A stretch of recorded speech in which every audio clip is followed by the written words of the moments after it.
থেকে বলছে কিছু খেতে দাও মাম্মা, কিছু খেতে দাও মাম্মা, তা কিছুই সেরকম ছিল না। দেখো আস্তে আস্তে তো আমি ভাবলাম একটু টমেটো স্যুপ বানিয়ে দিই জিয়ানকে পড়তে বসার আগে। আর কেমনি করে বানিয়েছে সেটা? এটা ভীষণ গরম আছে, ফুফু দিয়ে খেতে হবে আস্তে আস্তে।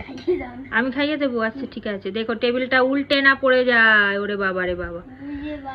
আচ্ছা তাহলে আমি বলছি, তুমি রিপিট করে শিখিয়ে দেবে। কিছুই না, ভীষণ সিম্পল।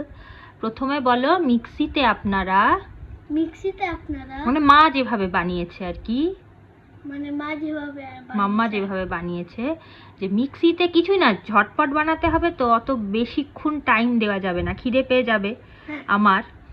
তাড়াতাড়ি ঝটপট করতে হবে, যা কিছু ঝটপট করে। মিক্সিতে প্রথমে দুটো টমেটো বড় বড় নিয়ে ভালো করে কি করতে হবে, কি করলাম, গ্রাইন্ড করে নিতে। হ্যাঁ, যদি সময় হাতে থাকে তাহলে একটু ছেঁকে নিলে আরো ভালো। যদি ওই বড় বড় টুকরোগুলো যাতে না থাকে, ভালো করে একদম গ্রাইন্ড করে নিতে হবে। আমি আর ছেঁকে নিইনি, আমি ওই অবস্থাতেই করে দিয়েছি। আর কি, রসুনটা ছাড়িয়ে, হ্যাঁ আগে বলে দাও পুরোটা। রসুনটা ছাড়িয়ে কি করতে হবে, ওর মধ্যেই হয় থেতো করে বা কুচি কুচি করে, যেভাবেই হোক ওর মধ্যে দিয়ে দিতে হবে স্যুপের মধ্যে। তারপরে আগে বলে দাও কিভাবে বানাবে, তারপর তো। আর তারপরে একটু সাদা তেল বা বাটার দিয়ে ওটাকে একটুখানি নেড়ে চেড়ে, কি ব্যাস হয়ে গেল তো। তারপর নামাবার সময় একটু গোলমরিচ আর বাটার দিয়ে গরম গরম স্যুপ আমি খাবো। বলে দাও, বলে এবার আমি খেয়ে নিই।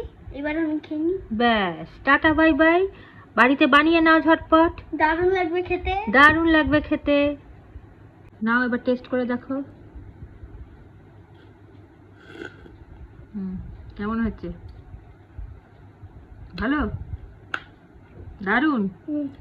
10-এ কত? 10-এ 10। 10-এ 10, হাজারে হাজার। হাজারে হাজার। আচ্ছা ঠিক আছে, তাহলে সাকসেসফুল হয়েছে বলো।